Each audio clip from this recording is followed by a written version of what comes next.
네, 이순재입니다. 마이크 앞에 앉아서 이런 이야기를 늘어놓게 되네요. 보통은 대본에 따라 다른 사람이 되어 말을 하지만 오늘은 그냥 제 자신으로, 제 목소리로 지나온 시간들과 지금 이 순간에 대해 그리고 조금은 두려움도 섞인 앞날에 대해 이야기해 보려고 합니다. 들어보실래요? 좀 긴 이야기가 될지도 모르겠습니다만 제게는 이 이야기를 놓을 곳이 마땅치 않아서요. 마치 오래된 라디오 앞에 앉아 듣던 그 시절처럼 조용히 귀 기울여 주신다면 고맙겠습니다.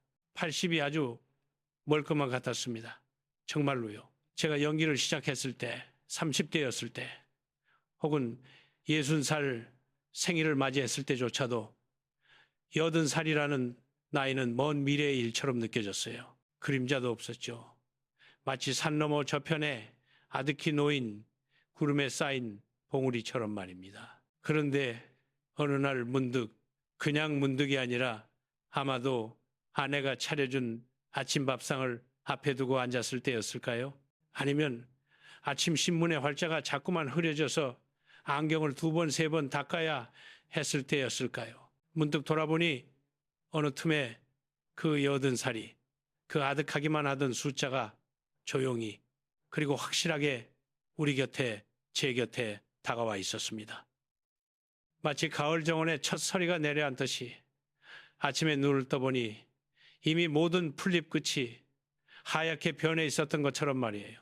아, 이제 왔구나 하고 느꼈습니다. 그런데 그 느낌이 놀라움보다는 익숙한 손님이 문턱에 와서 기다리고 있는 것 같은 어떤 당연한 수순 같은 느낌이었어요. 그러고 보니 요즘은 100세 인생을 너무나 쉽게 마치 어떤 보편적인 약속이나 되는 것처럼 떠들어대지 않습니까? 100세 시대, 인생 100년, 누구나 100살까지 산다. 그런 말들 때문에 어쩌면 저도 모르게 그렇게 될 거란 막연한 기대를 했던 것 같아요. 하지만 정말로 그렇게 생각해 보니, 아니, 제 나이를 곱씹어 보니 갑자기 살아갈 앞날이 깜깜한 기분이 들기도 합니다. 100살까지, 다시 20년, 그 20년이 어떻게 흘러갈지, 이 몸과 이 마음이 그 길을 어떤 모습으로 걸어갈지 생각하면 가끔은 숨이 막힐 때가 있어요. 젊었을 때는 그런 생각을 해본 적이 없었죠. 30년, 40년 앞을 내다보는 것은 희망과 기대와 설렘으로 가득했지만 지금 이 나이에서 앞을 내다보는 것은 다르다고 해야 할까요? 더 무겁다고 해야 할까요? 그렇다고 절망하자는 말은 아닙니다.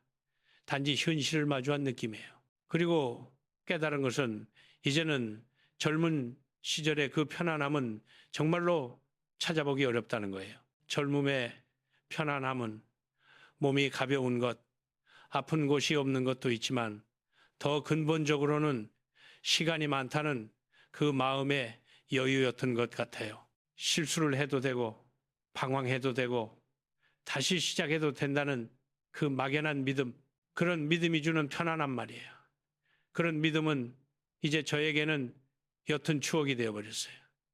대신에 찾아온 것은 오직 노후만이 길어졌다는 사실입니다. 삶의 질곡, 아니 삶의 길목이 늘어났다. 그렇게 말할 수 있을까요? 젊은 날은 짧고 노년은 길다.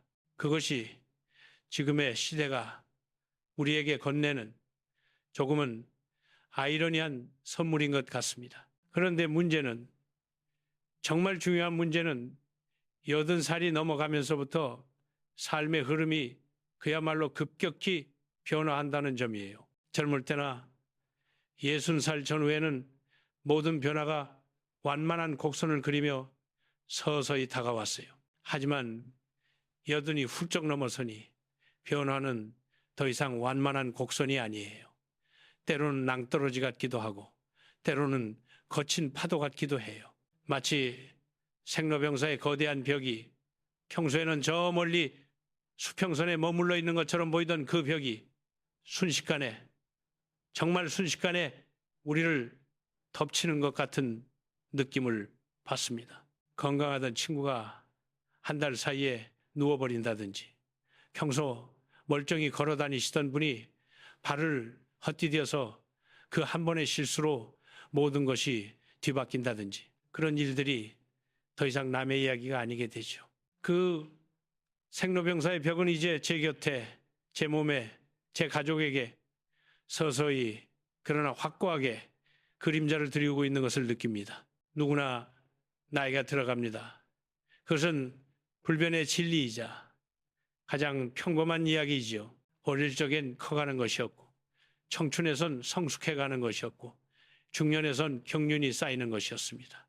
그리고 지금은 노인이 되어가는 것이죠. 그렇게 우리는 모두 노인이 되어갑니다. 그런데 이 노인이 되어감이 모든 나이가 같은 것은 아니에요.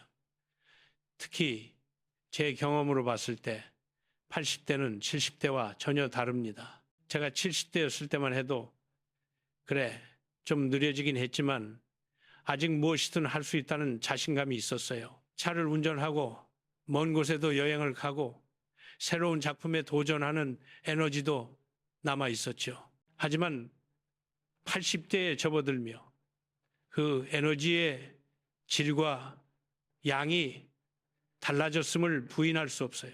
몸이 보내는 신호가 더욱 분명해지고 예전에는 당연하게 넘겼던 작은 일들에 더 많은 주의와 시간이 필요해졌어요. 70대는 노년의 문턱의 선식이라면 80대는 그 문을 넘어 본격적으로 노년의 방에 들어선 시기인 것 같아요. 그리고 젊어서는 물론이고 60대, 더 늦어서 70대라 해도 만약 그 시기에 노년을 대비하는 마음가짐과 생활을 소홀히 한다면 정말로 말 그대로 노년의 생활은 지옥이 될 수도 있다는 생각이 들어요. 무조건 오래 사는 것이 좋은 것은 절대 아닙니다. 그것은 저뿐만 아니라 제 주위에 많은 지인들의 삶을 통해 똑똑히 본 사실이에요.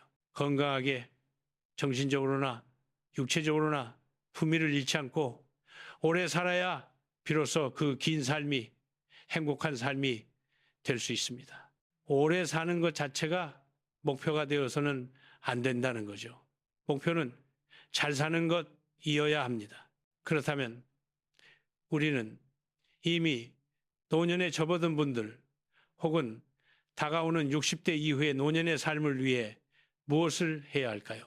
오늘 마이크 앞에 앉아서 제가 지난날을 돌아보며 깨달은 것들, 또 주위에서 보았던 행복한 노후와 불행한 노후의 모습들을 통해 생각해 본 몇 가지를 7가지의 작은 조언으로 나누어 보고 싶습니다. 마치 오래된 친구와 차 한 잔을 마시며 나누는 이야기처럼 가볍게, 그러나 그 속에 담긴 무게는 깊이 새겨들어 주셨으면 좋겠어요. 첫 번째로 생각해 볼 것은 남과 비교하지 않는 마음입니다. 이 말은 참 흔히 듣는 말이에요. 하지만 이 흔한 말이 노년에 이르러서는 더욱 절실하게 다가옵니다. 다른 사람과의 비교는 정말로 불행으로 가는 고속도로와 같아요. 비교의 고속도로는 출구가 없습니다. 한번 그 길로 들어서면 계속해서 더 빠르게, 더 깊은 불행의 도시로 달려가게 되죠. 특히 퇴직이 얼마 남지 않은 50대 혹은 이미 퇴직을 한 60대 남과 자신을 비교하는 것은 전혀 정말로 조금의 도움이 되지 않아요. 왜냐하면 그 비교의 기준 자체가 우리 인생의 이 시기에는 맞지 않기 때문입니다. 젊을 때는 비교를 통해 동기를 부여받고 자극을 받는 면도 있었을지 모릅니다. 하지만 지금은 다릅니다. 누군가는 큰 평수의 아파트를 샀다는데, 누군가는 자식이 미국 유명 대학에 보냈다는데, 누군가는 받는 연금이 몇백만 원이라는데, 이런 생각들은 마음속에 파도를 일으킵니다. 그 파도는 처음엔 작은 물결이지만 자꾸만 생각하면 거센 파도가 되어 결국 자신을 무능하고 초라하게 느끼게 만들죠. 나는 왜 저렇게 못했을까? 라는 후회와 자괴감만 남깁니다. 더 나쁜 것은 이제라도 만회하려고 그 비교에서 비롯된 열등감을 해소하려고 무리한 투자를 하거나 본인에게 맞지 않는 사업을 시작하는 경우입니다. 그런 무리는 때로는 평생 모은 것을 한순간에 날려버리는 결과를 초래하기도 해요. 아무리 수명이 연장되었다 해도 50대 이후는 결실을 거두는 시기, 추수를 하는 시기라고 생각합니다.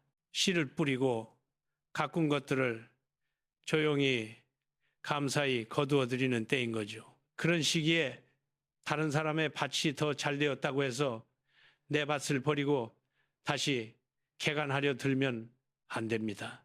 내 밭에서 자란 것들, 그 크기가 다르고 모양이 다르더라도 그것들이 나에게 주는 기쁨과 감사함은 비교할 수 없는 가치가 있습니다. 자신의 현재 모습, 지금까지 걸어온 길, 그리고 그 길 위에 놓여 있는 것들에 진심으로 감사하는 것. 그 마음가짐이야말로 노년을 지혜롭게 살아가는 첫걸음이 아닐까 싶어요. 저도 가끔 그런 유혹에 빠질 때가 있습니다. 그분은 지금도 왕성하게 활동하는데 하고 말이죠. 하지만 그때마다 저는 스스로에게 말합니다. 순재야, 너는 너의 길을 걸어왔고 지금 이 자리에 있는 거야. 그걸로 충분하다고요. 두 번째는 낭비하지 않고 저축하는 습관의 중요성에 대해 이야기하고 싶네요. 여기서 말하는 저축은 단순히 돈을 모으는 행위만을 말하는 것이 아닙니다. 더 넓은 의미에서의 자원을 아끼고 모으는 삶의 태도입니다. 은퇴 후에는 정말 수입이 없어도 지출은 줄지 않아요. 오히려 의료비나 관리비 등 예상치 못한 지출이 늘어납니다. 젊을 때는 수입이 끊어지면 지출을 줄이는 것이 가능했지만 노년에는 그 조정이 매우 어렵죠. 그래서 많은 분들이 주택을 지키려고 애를 쓰십니다. 자식에게 집이라도 남겨야 한다는 미련 때문이죠. 그 마음 잘 압니다. 하지만 그 미련 때문에 오히려 자신의 노후 생활을 팍팍하게 만드는 경우를 봅니다. 주택연금 같은 제도를 꺼리는 분들도 많아요. 내 집을 은행에 맡긴다는 생각이 불편하신 거죠. 하지만 생각을 바꿔보세요. 그 집은 당신이 평생을 살아오며 정든 공간이지만 동시에 당신이 노후를 편하게 보낼 수 있는 가장 큰 자산이기도 합니다. 그 자산을 활용하는 현명한 방법 중 하나가 주택연금일 수 있어요. 어떤 분은 이렇게 말하시더군요. 재산을 모두 사용하고 빈털터리로 죽기로 마음먹는다면 살아있는 동안 적절히 그 재산을 누릴 수 있다. 저도 이 생각에 공감합니다. 물려줄 재산에 대한 집착을 내려놓을 때 비로소 그 재산이 주인인 나를 위해 일하게 할 수 있는 거죠. 그리고 저축의 습관은 돈만이 아닙니다. 건강도 저축이에요. 젊을 때 쌓아둔 건강 자산이 노후에 큰 도움이 됩니다. 인간관계도 마찬가지고요. 평소에 쌓아둔 신뢰와 우정이 외로울 때 힘이 됩니다. 가장 훌륭한 노후 준비는 평생 현역이라는 말도 있습니다. 은퇴라는 단어를 완전히 없애버리라는 뜻은 아니에요. 다만 어떤 형태로든 세상과 연결되고 스스로가 쓸모 있다고 느낄 수 있는 소일거리, 일거리를 갖는다는 것은 노후에도 자기의 존재 가치를 확인한다는 의미에서 매우 중요합니다. 그 일이 돈을 많이 버는 일이 아니어도 괜찮아요.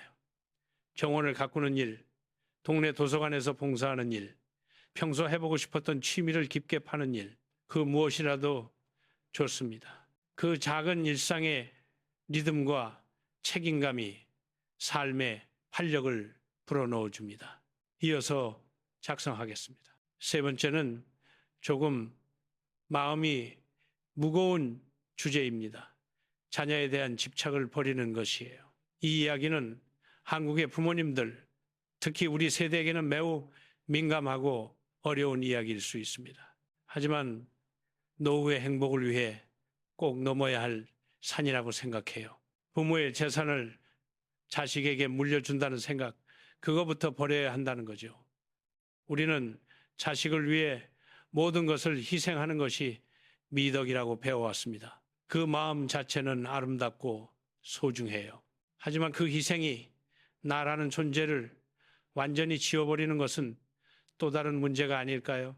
뉴스를 보면 가끔씩 하지만 충격적인 사건들이 있어요. 자식에게 전 재산을 다 주었더니 오히려 버림을 당하는 경우입니다. 그런 이야기를 들을 때마다 가슴이 아파오고 동시에 경계심이 들기도 합니다. 물론 대부분의 자식들은 부모님을 잘 모시겠지만 그 대부분에 속하지 않는 예외가 생길 때 그 충격과 상처는 치명적이에요. 그리고 한 가지 분명한 것은 자식한테 재산을 물려주는 순간 정말로 내 인생에 대한 주도권도 함께 잃을 수 있다는 점입니다. 모든 결정권이 경제적 자유가 자식에게 넘어가게 되죠. 그럴 바에는 차라리 일찌감치 자녀에게 엄마, 아버지는 물려줄 큰 재산이 없어. 너희들 인생은 너희들이 스스로 개척해야 돼. 라고 선언하고 돈에 대한 기대를 애초부터 버리게 하는 것이 장기적으로는 더 나은 선택일 수 있어요. 물론 자식이 어렵다면 눈 감고 있을 수는 없죠. 그럴 때는 큰 돈을 한 번에 주는 것보다 다달이 나오는 연금을 모아 생활비라도 보태주는 것이 더 현명한 방법입니다. 그것이 자식의 독립심을 키워주고 부모에 대한 존중도 유지하게 만드는 법이에요.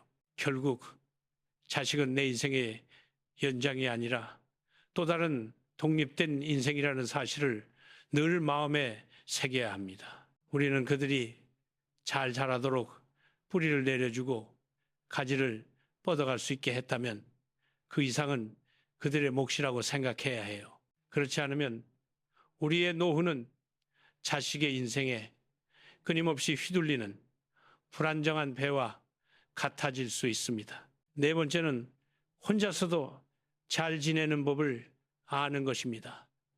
사람은 사회적 동물이라고 하지만 나이가 들면 그 사회의 범위와 깊이가 변합니다. 젊을 때는 많은 친구와 어울리고 네트워크를 넓히는 것이 중요했지만 지금은 조금 다릅니다.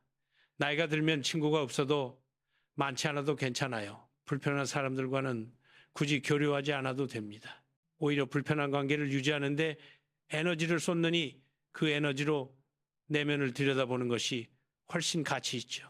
어차피 사람은 누구나 깊은 곳에서는 외로운 존재 아닐까요? 젊을 때는 그 외로움을 사람들과의 만남으로 활동으로 달래려 했지만 노년에는 그 외로움 자체를 받아들이고 그 속에서 발견하는 것들이 있습니다. 혼자 있는 시간들이 가져다주는 고요함 속에서 비로소 자기 자신을 온전히 되돌아볼 수 있어요. 그동안 바쁘게 살아오느라 미처 돌보지 못했던 마음의 조각들, 잊고 있던 추억들, 그런 것들과 마주하게 되죠. 혼자를 즐길 줄 아는 사람들은 비록 배우자를 먼저 잃는 아픔을 겪더라도 고립되어 있지 않습니다. 자신이라는 반려자가 있기 때문이에요. 책을 읽고 음악을 듣고 산책을 하고 그냥 창밖을 바라보며 시간을 보내는 것, 그런 소소한 일상들 속에서 삶의 리듬을 만들 수 있습니다. 사회와의 완전한 단절을 말하는 것이 아니에요. 동네 아줌마와 인사 나누는 것, 편의점 직원에게 고맙다고 말하는 것, 이런 사회와의 작은 접점만 유지해도 그것으로 충분한 때가 있습니다. 그 작은 연결들이 큰 위로가 되죠. 다섯 번째와 여섯 번째는 서로 연결되어 있습니다. 체력을 기르고 건강을 유지하는 것, 그리고 바른 자세입니다. 이 두 가지는 노년의 삶의 질을 결정하는 물리적이면서도 정신적인 기둥이라고 생각해요. 중요한 것은 얼마나 오래 사느냐가 아니라 얼마나 건강하게 사느냐입니다. 고통 속에 끌려다니는 장수보다는 아파트에서 내려와 동네 한 바퀴를 거뜬히 걸을 수 있는 건강이 더 소중하죠. 60세가 넘으면 이제는 살을 빼는 것보다 근육을 늘리는 것에 더 신경 써야 합니다. 근육은 우리 몸의 열쇠입니다. 허리와 다리의 근육이 약해지면 모든 생활이 불편해져요. 간단한 방법으로 양손으로 종아리를 감싸보세요. 손가락이 닿지 않는다면 근육이 부족하다는 신호일 수 있어요. 근육이 부족하면 조금만 움직여도 힘들고 쉽게 지치며 결국은 움직이기를 꺼리는 악순환에 빠져 노쇠 상태로 빠질 수 있습니다. 가벼운 스트레칭, 짧은 산책, 물론 본인 상태에 맞는 운동을 꾸준히 하는 것이 최고의 투자예요. 그리고 자세. 정말 중요합니다. 나이가 들어서도 매력을 유지하는 사람들의 공통점을 보면 단연코 꼿꼿한 자세에 있습니다. 등을 펴고 턱을 당기고 고개를 들고 걷는 사람은 나이가 들어도 기운이 넘쳐 보여요. 반대로 구부정하게 땅만 보며 걷는 사람은 나이보다 더 늙어 보이고 실제로 그 자세가 호흡과 소화, 혈액순환까지 나쁘게 영향을 미칩니다. 자세는 단순한 외모의 문제가 아니에요. 그것은 삶에 대한 태도의 표현이에요. 나는 아직 건재하다는 메시지를 자신에게 또 세상에 전하는 몸짓입니다. 매 순간 앉을 때도 설 때도 걸을 때도 바른 자세를 유지하려고 노력하다 보면 그 자체가 하나의 작은 운동이 되고 마음가짐도 차분히 가지게 됩니다. 활기차게 하루를 시작하는 첫걸음은 잠에서 깨어나 침대에서 일어날 때부터 등을 펴는 것에서 시작된다고 생각해요. 이어서 작성하겠습니다. 마지막 7번째입니다. 인생의 8알은 잊어버려도 상관없다는 마음가짐이에요. 이건 제가 늙어가면서 가장 크게 깨달은 것 중 하나입니다. 젊었을 때는 모든 것이 중요하게 느껴졌어요. 작은 실수, 남의 평가, 실패했던 프로젝트, 상처 줬던 말 한마디, 그 모든 것들이 마음에 깊게 새겨져 자꾸만 꺼내어 뜯어보고 후회하곤 했죠. 하지만 지금은 그렇지 않아요. 인생을 뒤돌아보니 정말 중요한 것은 20%도 채 되지 않는다는 걸 알게 되었어요. 그 20%는 무엇이냐면 대개 가족, 건강, 그리고 마음의 평화입니다. 이 세 가지를 제외한 많은 것들, 타인의 시선, 쓸데없는 체면, 불필요한 의무감, 젊은 시절의 원한과 미움, 갖지 못한 것에 대한 아쉬움, 이런 것들은 홀가분하게 잊어버려도 아무런 지장이 없어요. 오히려 잊어버려야 마음이 편해집니다. 기억은 우리를 풍요롭게 하지만 동시에 무겁게 만들기도 하거든요. 필요한 기억만 간직하고 나머지는 가볍게 흘려보내는 연습이 필요해요. 자신을 더 사랑하고 더 많이 웃으세요. 이것은 말처럼 쉽지 않을 수 있어요. 평생을 남을 위해, 가족을 위해 살아온 분들은 특히 자신에게는 인색하기 때문이죠. 하지만 이제는 그만해도 됩니다. 내가 좋아하는 음식을 맛있게 먹고 하고 싶은 취미를 부끄러움 없이 즐기고 피곤하면 푹 쉬어도 됩니다. 그것이 자신을 사랑하는 방법이에요. 그리고 웃음은 최고의 영양제이자 운동입니다. 배꼽 잡고 웃을 일이 많지는 않더라도 미소를 짓는 것만으로도 얼굴에 근육이 풀리고 마음이 열리게 됩니다. 웃으면 주변의 분위기도 밝아지고 그 에너지가 다시 나에게로 돌아오죠. 결국 나이 들면 빈손으로 홀가분하게 미련 없이 미소 지으며 떠날 수 있는 사람이 인생을 가장 잘 산 사람이 아닐까 생각해요. 물질적인 빈손이 아니라 마음의 짐을 덜었다는 의미에서의 홀가분함입니다. 이 세상에 와서 사랑도 해보고 아픔도 겪고 기쁨도 누리고 많은 것을 경험했다는 것에 감사하며 이제는 편안하게 여행을 마칠 준비를 하는 그 마음가짐 말이에요.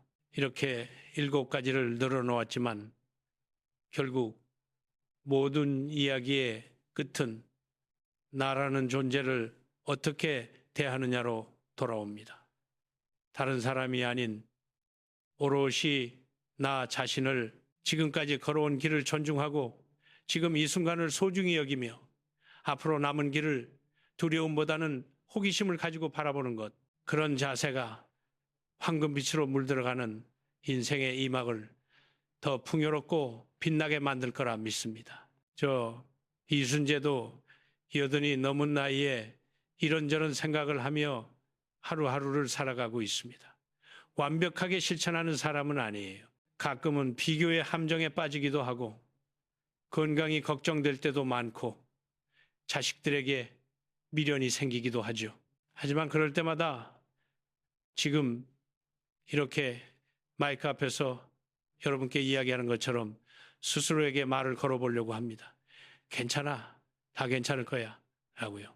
여러분의 인생 이막이 한편의 아름다운 드라마처럼 조용히 그러나 깊은 울림을 남기며 흘러가길 진심으로 바랍니다.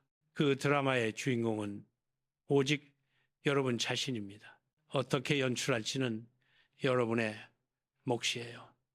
저는 여기서 여러분의 이야기를 조용히 응원하는 한 사람의 청취자로 남겠습니다. 긴 이야기 들어주셔서 고맙습니다. 모두 건강하시고 평안하세요.